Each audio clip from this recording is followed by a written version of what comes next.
Hello, j'espère que vous allez bien.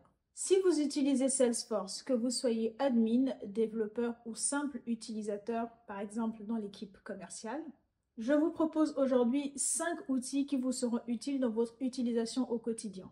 Il s'agit donc de Data Loader, Salesforce Inspector, Trust Status, Non-Issues et Idea Exchange. On en parle en détail dès maintenant.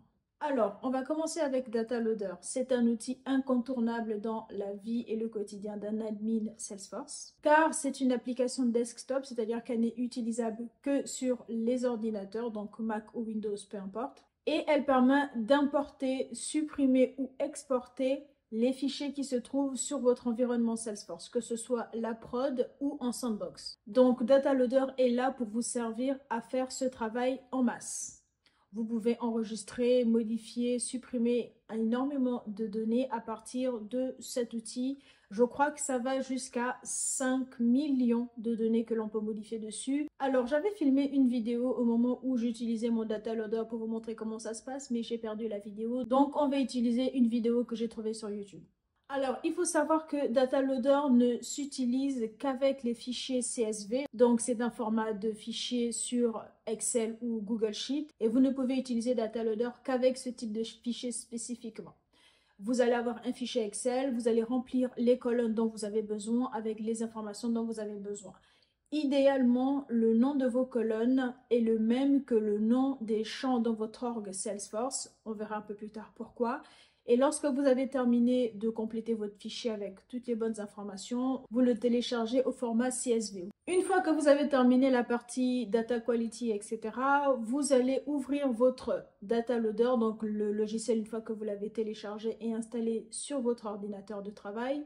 Vous allez l'ouvrir, vous vous connectez, il y a un processus d'authentification. D'ailleurs, je crois que j'en avais un peu parlé dans ma vidéo sur la MFA sur Salesforce. Une fois que le processus d'authentification est terminé, vous êtes emmené sur la première étape d'import, d'export ou de suppression des informations dans votre org Salesforce. Vous allez donc devoir choisir l'objet sur Salesforce que vous souhaitez modifier. Vous êtes ensuite emmené à matcher les colonnes dans votre fichier Excel avec les champs sur Salesforce dans l'objet que vous avez sélectionné. C'est pour ça que je disais que c'est intéressant d'avoir les mêmes noms de colonnes que les noms de champs parce que vous avez la possibilité de faire un matching automatique des colonnes à partir des noms. Sinon, vous allez devoir sélectionner chaque colonne qui correspond à chaque champ dans votre objet. Donc avec l'automatch, c'est beaucoup plus rapide si vous avez les mêmes noms entre le fichier Excel et votre org Salesforce. Une fois que cette partie de matching des colonnes est finalisée, on va vous demander d'enregistrer le fichier d'information, c'est-à-dire c'est le fichier que Salesforce va générer qui va indiquer les changements, les modifications qui ont été opérées avec succès. Donc, vous avez un fichier succès et un fichier échec. Donc, tous les éléments qui n'ont pas pu être modifiés ou supprimés, etc. Quand ça c'est fait, vous cliquez sur valider, ça fait la modification et lorsque c'est terminé, vous avez un message de réussite ou un message d'échec. Donc, de manière globale, c'est assez facile à utiliser et ça vous permet de vraiment prendre la main sur l'outil, pouvoir travailler assez rapidement sur de gros volumes de données et d'être efficace parce que, si vous ne le saviez pas, vous êtes la meilleure personne pour être admin sur ce poste. Passons maintenant à Salesforce Inspector. Alors, Salesforce Inspector est une extension Chrome qui est disponible donc sur navigateur et que vous pouvez utiliser pour travailler directement dans votre org Salesforce. Vous avez donc la possibilité de faire des inspections et du débogage sur votre Salesforce directement à partir de cet outil.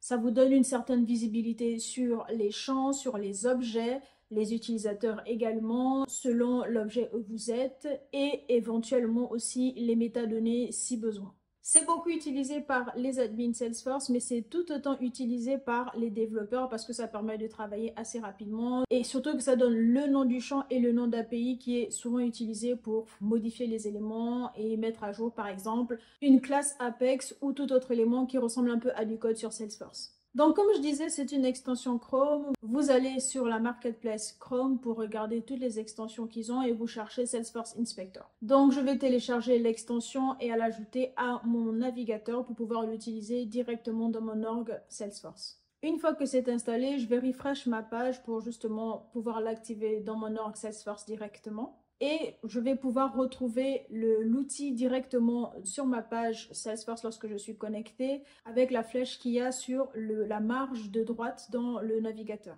J'ai donc la possibilité de voir toutes les informations, toute la data sur cet objet ou en tout cas sur cet enregistrement. Donc je vais avoir tous les champs qui s'affichent avec beaucoup plus de détails que simplement lorsque je le vois sur sa page layout. Et je peux également rechercher un champ spécifiquement pour y effectuer une modification.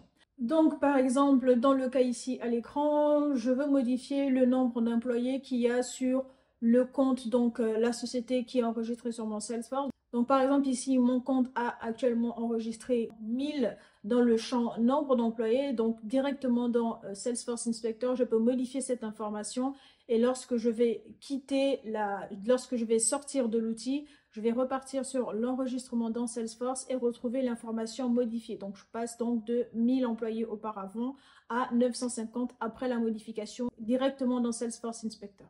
Le troisième outil que je souhaite présenter maintenant, c'est Trust Status.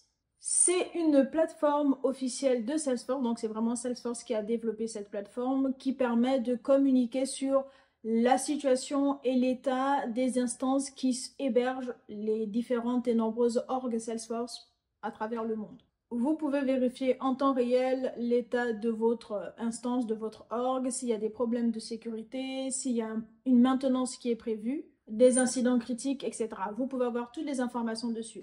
Pour voir ça, vous allez sur trust.salesforce.com et vous indiquez le nom de votre instance où sont hébergées vos données. Donc ça peut être NA1 ou EU03 par exemple. Donc NA c'est pour North America, donc l'Amérique du Nord, ou EU c'est Union Européenne. Vous pouvez retrouver ces informations dans votre org Salesforce et ainsi vous aurez le nom de l'instance dans laquelle vous êtes enregistré. Donc, vous pouvez regarder les indicateurs de performance, avoir les informations et les notifications s'il y a une notification planifiée. Et donc, ça vous permet, vous, d'anticiper sur le travail que vous avez à faire. Par exemple, si vous devez déployer une nouvelle fonctionnalité de la sandbox vers la production, vous voulez le faire, par exemple, pour je dis n'importe quoi, le 26 avril, vous allez avoir l'information comme quoi le 25 au 28 avril, il y a une maintenance qui est planifiée ou une migration d'hébergeurs. Donc, je dis un truc comme ça au hasard. Et donc, ça vous permet d'anticiper de soit le faire un peu plus tôt et comme ça, vous êtes tranquille, vous n'avez pas le risque que la maintenance perturbe votre déploiement ou vous pouvez le faire un peu plus tard. Mais dans tous les cas, vous êtes prévenu et vous pouvez justement act accordingly en fonction des informations dont vous pourrez disposer. Le quatrième outil que je souhaite vous présenter, c'est Non-Issues. Non-Issues, c'est une base de connaissances et une sorte de forum pour les addicts de Salesforce où ils peuvent aller se renseigner sur les problèmes qui ont déjà été identifiés par Salesforce. Salesforce y répertorie toutes les problématiques qui ont été relevées. Vous pouvez retrouver plein d'autres problématiques déjà identifiées, avoir éventuellement les correctifs pour ces problématiques qui ont été identifiées. Et tu pouvais, dans ce cas, aller sur Non-Issues, poster ton information en indiquant qu'il y a une problématique par rapport à ça et toutes les personnes qui rencontrent la même problématique peuvent justement venir commenter ou en tout cas confirmer en indiquant qu'eux aussi sont concernés et du coup plus il y a de personnes qui votent positivement pour une problématique identifiée, plus Salesforce est informé que c'est une problématique qui pose un souci très pertinent pour les utilisateurs et qu'elle peut se pencher dessus. Pour ma part, je trouve que il y a beaucoup de problématiques identifiées qui ne sont pas résolues. Donc, je ne sais pas quelle est la méthode de priorisation de Salesforce par rapport à ces éléments-là, mais au moins, c'est un bon début de collecte de feedback utilisateur qui, je pense, permet d'alimenter la roadmap de Salesforce lorsqu'elle développe les nombreuses fonctionnalités pour les nombreux produits et modules qu'ils ont à disposition. D'ailleurs, en parlant de roadmap, ça me permet d'enchaîner sur le cinquième outil qui est Idea Exchange. Et donc, Idea Exchange, qu'est-ce que c'est? C'est une plateforme collaborative où les users Salesforce vont pouvoir se retrouver et proposer des fonctionnalités qui sont soumises pour une roadmap de Salesforce. On a la possibilité donc de proposer une fonctionnalité soi-même ou de voter pour une fonctionnalité. Et plus il y a de votes, plus ça remonte dans les stats et ça permet à Salesforce d'identifier les fonctionnalités prioritaires et en tout cas celles qui sont le plus, qui sont le plus demandées par les utilisateurs en eux-mêmes. On y va donc pour proposer des fonctionnalités, des solutions éventuelles à des problèmes justement qui ont déjà été identifiés dans Non-Issues et de fédérer une communauté autour d'un produit, d'une fonctionnalité ou d'une problématique à solutionner. Donc vous allez sur Idea Exchange, vous indiquez votre idée de fonctionnalité ou vous votez pour celle que vous voulez et vous avez la possibilité de suivre les précédentes, celles qui vous intéressent et qui sont pertinentes selon vous par rapport aux mots-clés qui vous intéressent. Donc avec tout ça, j'ai la possibilité de voir tous ces éléments et il y a également une vraie roadmap qui est partagée sur Idea Exchange où je peux voir quelles sont les fonctionnalités qui ont été choisies sur la plateforme et que Salesforce est en train d'implémenter, va implémenter ou a déjà implémenté. Donc je peux voir avec une sorte de page de suivi avec un Kanban qui me permet de voir le to do, doing, done, etc. Anyway, j'espère que la vidéo vous a plu et ou vous a été utile. Pour moi, c'est la fin de journée en ce beau dimanche. Je vais aller préparer ma semaine et je vous dis à très vite pour de nouvelles aventures. Allez, salut!